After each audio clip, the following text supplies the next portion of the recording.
हर खबर पर होगी आपकी पकड़। डाउनलोड कीजिए एबीपी लाइव ऐप।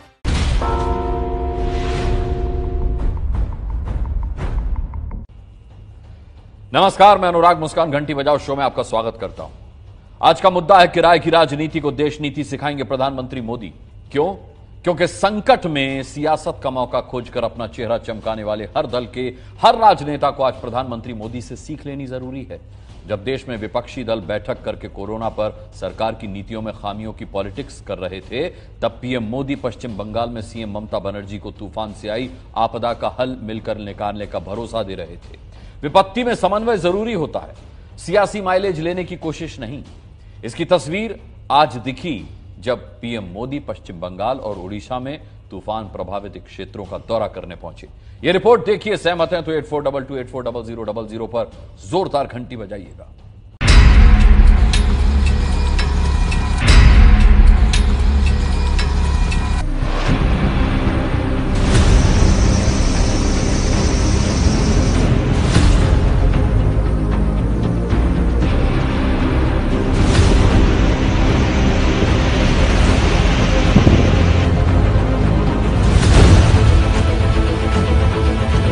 पूरे 83 दिन बाद जब प्रधानमंत्री नरेंद्र मोदी दिल्ली से बाहर निकले और बीजेपी की धुर विरोधी पश्चिम बंगाल की मुख्यमंत्री ममता बनर्जी के बुलावे पर 24 घंटे के भीतर पहुंच गए पश्चिम बंगाल, तो इसकी वजह है पश्चिम बंगाल में आया तूफान का संकट और तूफान से मची तबाही।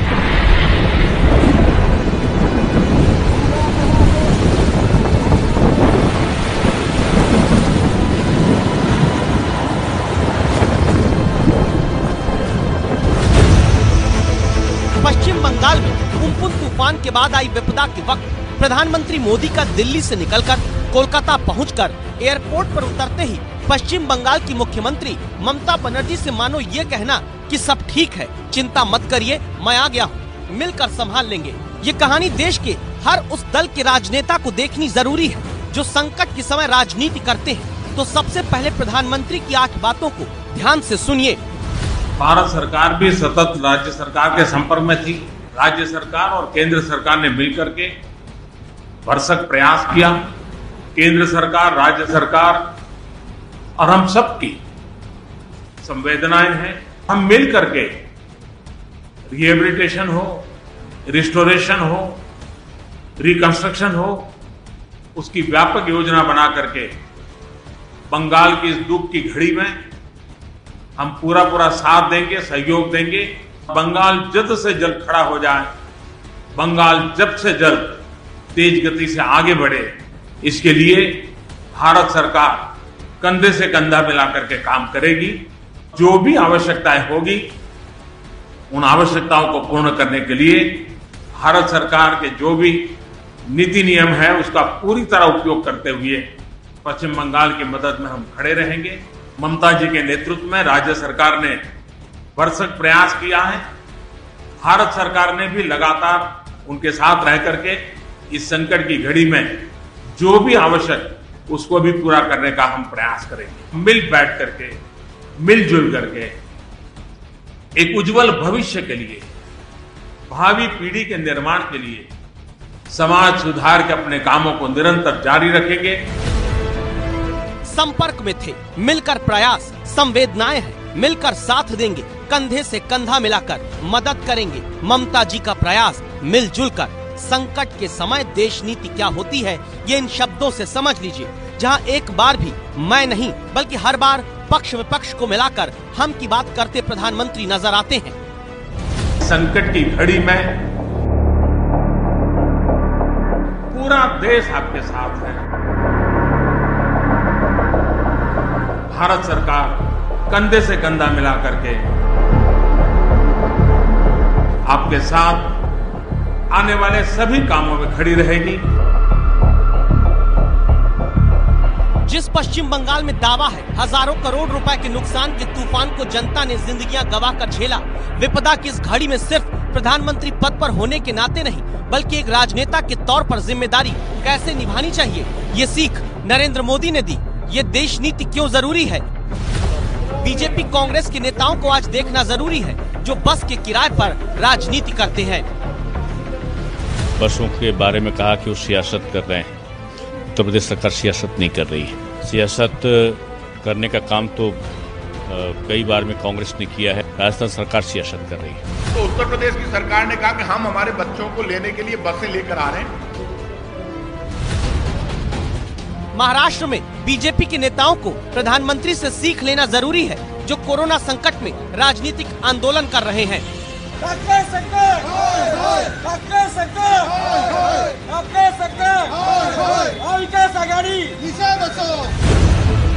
बिहार के राजनेताओं को भी प्रधानमंत्री की देश नीति देखनी जरूरी है, जो मजदूरों के खाने पर बैनर पॉलिटिक्स करते हैं।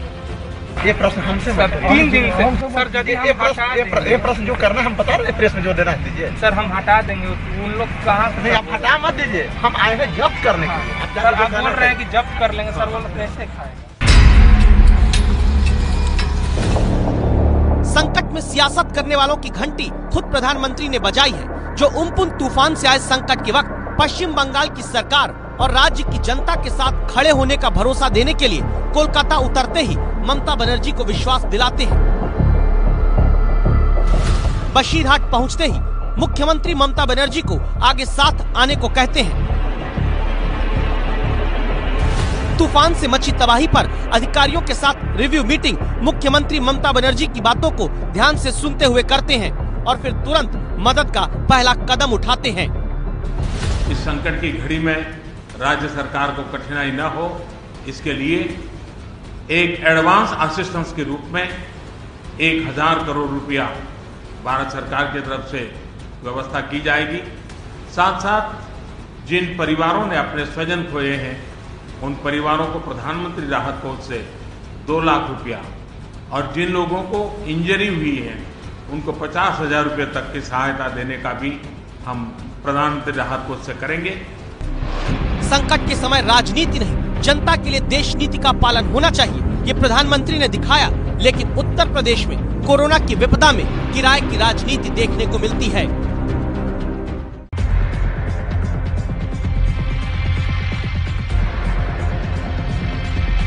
बस से भिजवाने का किराया वसूल रहे। 94 बसों का किराया वो 36,36,000 और 664 रुपया का भुगतान दे रहे हैं। और दूसरी तरफ ये संवेदना व्यक्त करते हुए कह रहे हैं कि हम राजस्थान की बसें आपको बॉर्डर पे भेज रहे हैं। पैसे का झगड़ा नहीं है। 2 करोड़ 6 लाख रुपए खर्च करके तो रोडवेज से भेजें, ट्रेनों से अलग भेजें। ये है वो राजनीति जो बच्चों पर हो रही है, मुश्किल में फंसे बच्चों को घर पहुंचाने के नाम पर हो रही है। बच्चों के बैग, बच्चों के कष्ट पर हो रही है। ये तस्वीरें याद करिए, अप्रैल महीने में 17 तारीख से 19 तारीख तक उत्तर प्रदेश से 560 बसें कोटा से उत्तर प्रदेश के बच्चों को वापस घर लाने के लिए गई थी। बच्चे ज्यादा थे, बसें कम। तब राजस्थान सरकार से बसों की मदद यूपी सरकार ने ली थी। अब उत्तर प्रदेश की सरकार आरोप लगा रही है कि मजदूरों के नाम पर 1000 बसें भेजने का दावा करने वाली प्रियंका गांधी की पार्टी बच्चों की बस का किराया मांगती है और कांग्रेस कहती है बिल आपने मांगा, हमने भेज दिया। वो संवेदनशीलता उस समय याद आ रही है आदरणीय प्रियंका वाड्रा जी की, राजस्थान सरकार की, कि निरीह बच्चों के बस से भिजवाने का किराया वसूल रहे। 94 बसों का किराया वो 36,36,000 और 664 रुपया का भुगतान दे रहे हैं। और दूसरी तरफ ये संवेदना व्यक्त करते हुए कह रहे हैं कि हम राजस्थान की बसें आपको बॉर्डर पे भेज रहे हैं। कि हमारी जो बसें राजस्थान में स्टूडेंट को लेने के लिए आई है उत्तर प्रदेश परिवहन निगम की, आप उनमें डीजल डलवा दीजिए और लिखित में एक लेटर रिक्वेस्ट वो रात उनमें डीजल डलवा देते हैं। जब डीजल उनमें डलवा देते हैं उसके बाद हमारी तरफ से कोई लेटर नहीं जाता उनसे पैसे मांगने के लिए। 27 अप्रैल को एक लेटर वापस उत्तर प्रदेश परिवहन निगम के एमडी मिस्टर राजशेखर लिखते हैं कि आपने जिन बसों में डीजल डलवाया था उन बसों के डीजल का बिल भेज दीजिए। तो नॉर्मल प्रोसीजर है, उन्होंने बिल भेज दिया। इसी किराए की राजनीति की घंटी प्रधानमंत्री मोदी बजाते हैं, जो मुश्किल के वक्त में देश नीति सिखाते हैं। पश्चिम बंगाल में तूफान से चारों तरफ मची तबाही का हवाई दौरा पीएम मोदी ने पश्चिम बंगाल की मुख्यमंत्री ममता बनर्जी को साथ लेकर किया।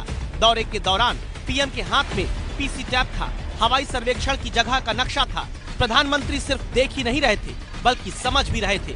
समझ रहे थे तूफान ने किस तरह चारों तरफ सैलाब लाकर रख दिया है और फिर बताया कि कैसे तूफान से लड़ने के लिए ममता बनर्जी सरकार के साथ मोदी सरकार कंधे से कंधा मिलाकर खड़ी रही। भारत सरकार भी सतत राज्य सरकार के संपर्क में थी। साइक्लोन का नुकसान कम से कम हो, इसके लिए जो भी आवश्यक कदम उठाने चाहिए उसके लिए राज्य सरकार और केंद्र सरकार ने मिलकर के भरसक प्रयास किया। लेकिन कोरोना के तूफान में फंसे मजदूरों की मदद की जब बारी आई तो मिलकर कदम नहीं उठा पाते हैं बिहार में नीतीश कुमार और विपक्षी आरजेडी के तेजस्वी यादव। 3 दिन से भूखा किया है। ये प्रश्न हमसे सर 3 दिन से सर ये प्रश्न जो करना हम बता रहे प्रेस में जो देना दीजिए सर, हम हटा देंगे। उन लोग कहाँ नहीं, आप हटा मत दीजिए, हम आए हैं जब्त करने के लिए। सर आप बोल रहे हैं कि जब्त कर लेंगे, सर वो लोग कैसे खाएगा? इस चीज का थोड़ा ख्याल। हम कानून के कुर्सी पर बैठे हुए हैं, हम कानून का पालन करना मेरी भी मजबूरी है। उत्तर प्रदेश बिहार की बॉर्डर पर यह हाई वोल्टेज सियासी ड्रामा मजदूरों के नाम पर राजनीति का है। कैमूर में आरजेडी का पोस्टर लगाकर प्रवासी मजदूरों को खाना खिलाने का इंतजाम तेजस्वी यादव की पार्टी के कार्यकर्ताओं की तरफ से किया गया। नाम दिया गया तेजस्वी भोजनालय। अब मजदूर को खाना खिलाना, लेकिन खाना खिलाने के नाम पर तेजस्वी यादव की पार्टी का प्रचार प्रशासन को खटक गया। इलाके के एसडीएम पुलिस अधिकारी साथ लेकर आए और फिर ऐलान शुरू हुआ कानूनी नियम बताते हुए। जो बिना परमिशन के जो टेंट लगाए हैं उस टेंट को 10 मिनट के अंदर में खाली कर लिया, अन्यथा प्रशासन उसको अपना बलपूर्वक खाली कराने की कार्रवाई करेंगे। आप जो भी लोग हैं इसके आयोजक मंडल को सूचित किया जाता है इस टेंट को आप 10 मिनट के अंदर खाली कर लें, अन्यथा प्रशासन उसको बलपूर्वक खाली कराने की कार्रवाई करेगी। तेजस्वी यादव की पार्टी के लोग बोलते रहे रुक जाइए, कुछ लोग बचे हैं, खाना खिला ले। अधिकारी टस से मस नहीं हुए। सरकारी रोड पर चला रहा है, सरकारी संपत्ति का विरूपण कर रहा है, किसी राष्ट्रीय दल का धरना लगे है, आज प्रशासन की जबरदस्ती कर रहा है। इधर साफे जुर्मानी बात है, इसे तो क्या बताएगा आपको? सर इस पर क्या कार्रवाई किया जा रहा है? कार्रवाई होगी, इस पर सख्ती से कार्रवाई करेंगे। बैनर से इतनी तकलीफ है तो मैं चाहूंगा जनता दल यूनाइटेड के लोग अपना बैनर लगा लें, भाजपा के लोग अपना बैनर लगा लें, हमें कोई दिक्कत नहीं। लेकिन 2 वक्त की रोटी उन गरीबों को, भूखे पेट जो है उनका पेट भरना चाहिए। और हम यही सरकार से हाथ जोड़ करके अपील करते हैं कि उसको उजारे ना, भले ही बैनर बीजेपी का लगा लो या जेडी को लगा लो, लेकिन वो भोजनालय को चलते रहना देना चाहिए। उत्तर प्रदेश राजस्थान के बीच बस के किराए की राजनीति, बिहार में मजदूरों के खाने पर पोस्टर की राजनीति, महाराष्ट्र में कोरोना पर काली पट्टी वाली राजनीति। कोरोना के संकट काल में इसी सियासत की घंटी बजाते हैं प्रधानमंत्री नरेंद्र मोदी, जो ये अभी सीख देते हैं कि संकट काली राजनीति नहीं, कैसे देश नीति जरूरी है।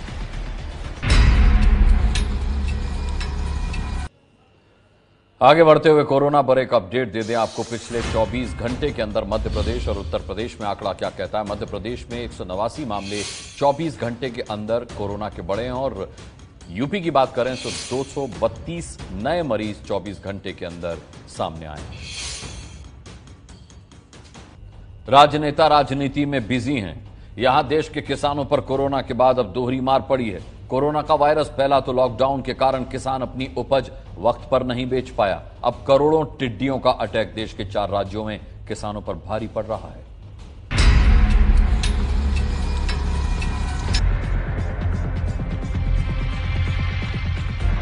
ये कोरोना का खतरा नहीं है, लेकिन आपके लिए अन्न उगाने वाले देश के किसानों पर कोरोना से कम खतरा भी नहीं है। ये टिड्डी दल के भारत के 4 राज्यों पर अटैक की कहानी बताने वाली तस्वीर है, जिनसे बचने के लिए देश के किसान थाली बजाते हुए अपने खेतों में दौड़ रहे हैं।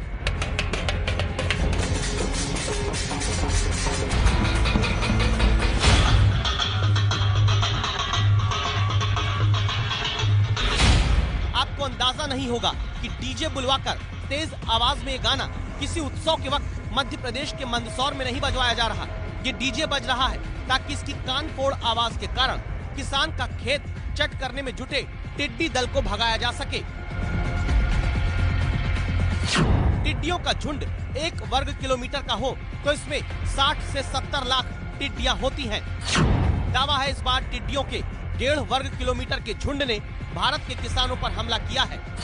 टिड्डी का एक छोटा दल एक दिन में 10 हाथी और 25 ऊंट के खाने लायक अनाज चट कर देता है। टिड्डी का एक छोटा दल दिन में 2500 आदमी के बराबर का अनाज खेत में खा जाता है। इसीलिए देखिए, मंदसौर में या तो किसान खुद खेत में टिड्डियों के हमले के बाद उन्हें भगाने के लिए दौड़ रहा है।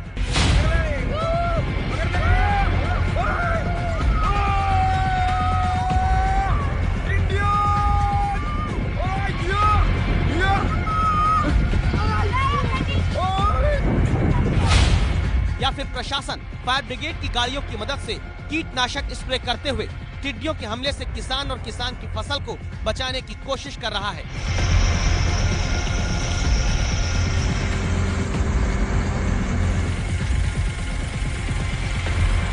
ये तस्वीरें राजस्थान के बूंदी जिले की हैं। यहाँ पेड़ों की पत्तियां अब हरी नहीं दिखती, पीली नजर आ रही हैं।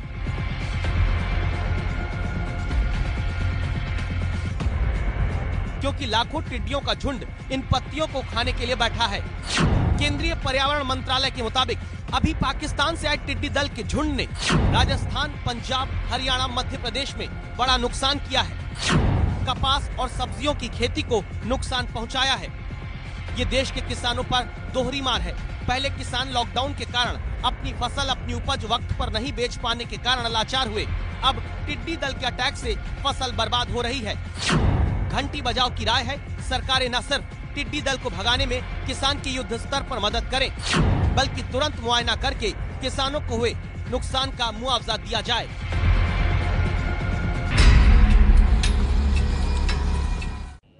ट्रेनें चल पड़ी हैं, हवाई जहाज भी अब देश में उड़ान भरने ही वाले हैं। कोरोना संकट काल ने यात्रा का तरीका बदल दिया है। अब मॉल बंद हैं, जब भी खुलेंगे तो क्या मॉल में शॉपिंग संस्कृति भी कोरोना बदल देगा? मॉल में क्या तैयारियां अभी से देशवासियों के लिए होने लगी हैं, इसकी एक रिपोर्ट संवाददाता गणेश ठाकुर मुंबई से लेकर आए हैं। देख लीजिए।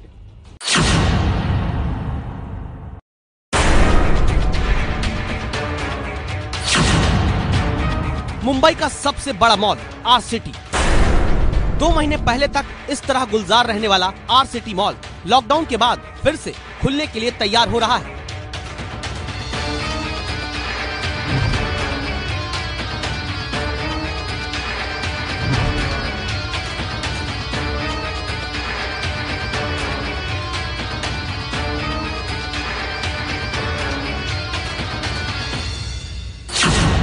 फर्क सिर्फ ये होगा कि मॉल में पहले की तरह आजादी नहीं मिलेगी। कहीं भी बैठने की, किसी भी दुकान में जाने की आपके ऊपर बड़ी जिम्मेदारी होगी। मॉल में आने जाने के लिए अब क्या कुछ बदल जाएगा? एबीपी न्यूज संवाददाता गणेश ठाकुर यही आपको बताने के लिए पहुंचे हैं।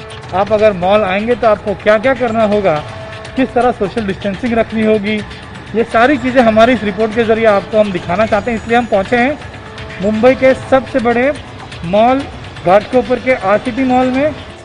मॉल में दाखिल होने से पहले सिक्योरिटी चेक से तो आप गुजरते ही थे, लेकिन अब नया होगा टेम्परेचर चेक, यानी जिसका तापमान 100 डिग्री से ज्यादा हुआ उसे मॉल में दाखिल होने से पहले ही बाहर रोक दिया जाएगा। जैसे ही वो अंदर आते हैं, हर आधे घंटे में हमारा आप देख रहे हैं जैसे डिसइंफेक्टेंट स्प्रे हो रहा है। डिसइंफेक्टेंट कारपेट के ऊपर लगेगा ताकि फुट से भी जितना भी वायरस या हम लोग जितना एलिमिनेट कर पाए, we are trying to work on that part. Then ऐसे ही एंट्री आएगा, we have a contactless. Basically customer को X ray scanning is security part of it, तो हमको कस्टमर को ही अपने आप बैग स्कैनर में डालना है एंड उसमें से ही वो लोग अपने आप एग्जिट हो जाएगा जब पिकअप करना। बिल्कुल ये बॉक्स आप देख रहे हैं, बाहर से भीतर तक ऐसे ही बॉक्स बनाए गए ताकि लोग सोशल डिस्टेंसिंग का पालन मॉल में दाखिल होने के लिए कर सके। इसके अलावा दुकान के भीतर ही ग्राहकों के बीच 6 फीट का फासला रखना होगा। हमारे से एनओसी उनको लेना पड़ेगा, उन्होंने डिसइंफेक्ट किया है कि नहीं। हर शॉप ओपन होने से पहले, हर दिन नहीं सर, बिफोर ओपनिंग, आफ्टर कोविड-19 गवर्नमेंट जब भी अनाउंस करेगा। फूड कोर्ट में अगर आप खाना खाने जा रहे हैं तो वहाँ किस तरह जाना है और लिफ्ट का इस्तेमाल कर रहे हैं तो क्या क्या इंतजाम या नियम मॉल मैनेजमेंट की तरफ से लगाए गए हैं, ये आपको दिखाने के लिए मैं आगे ले जाता हूँ। मॉल के फूड कोर्ट हमेशा भीड़ से पटे रहते हैं, लेकिन कोरोना के कारण अब ये संस्कृति भी बदलनी पड़ेगी। कैसे, जानिए गणेश ठाकुर से। पैसे देने के लिए अपना ATM card, debit card, credit card भी जो है वो किसी के हाथ में नहीं देना होगा। खुद आप यहाँ रखिए, पैसे पे करिए, ऑर्डर वहां पहुंच जाएगा और यहाँ पर आकर आप बैठ जाइए और खाना जब होगा आपको मैसेज आ जाएगा, अलर्ट आ जाएगा, जाके लीजिए और यहाँ खाना खाइए। यहाँ भी खड़े होने की जगह तय की गई है, सिर्फ 30% टेबल ही रखे गए ताकि टेबल के बीच में दूरी रहे। मॉल में आने वाली गाड़ियों के टायर को इस तरह से डिसइंफेक्ट करने के लिए गड्ढे से गुजरना होगा ताकि टायरों में भी किसी तरह का वायरस इन्फेक्शन हो तो वो आगे ना बढ़े। इसी तरह लिफ्ट में 4 लोग ही एक बार में आ जा पाएंगे, उनकी भी जगह फिक्स कर दी गई ताकि लिफ्ट में भी एक दूसरे से दूरी बनी रहे। अगर आप देखेंगे तो मैंने उनके फुट के जो एंगल्स हैं वो भी हमने चेंज किए हुए हैं, तो 2 जन जो हैं वो वॉल की तरफ फेस कर रहे हैं। जी बिल्कुल, in case if they sneeze या कुछ आई थिंक अगर कुछ स्नीज होता है या कफ होता है तो स्टिल मास्क तो पहना है, but as a precautionary we are not allowing them एक तरह से। मॉल के वॉशरूम में भी 10 लोग के जाने की ही सीमा तय की गई है। इमरजेंसी में डॉक्टर, एम्बुलेंस, मेडिकल रूम और आइसोलेशन रूम भी मॉल में बना दिया गया है। जब भी ये कोविड-19 के बाद मॉल खुलेगा, हम अश्योर करते हैं कि आपका जो शॉपिंग एक्सपीरियंस रहेगा वो काफ़ी सेफ और अच्छा रहेगा और आप जैसे पहले शॉपिंग करते थे आप वैसे ही शॉपिंग कर पाएंगे।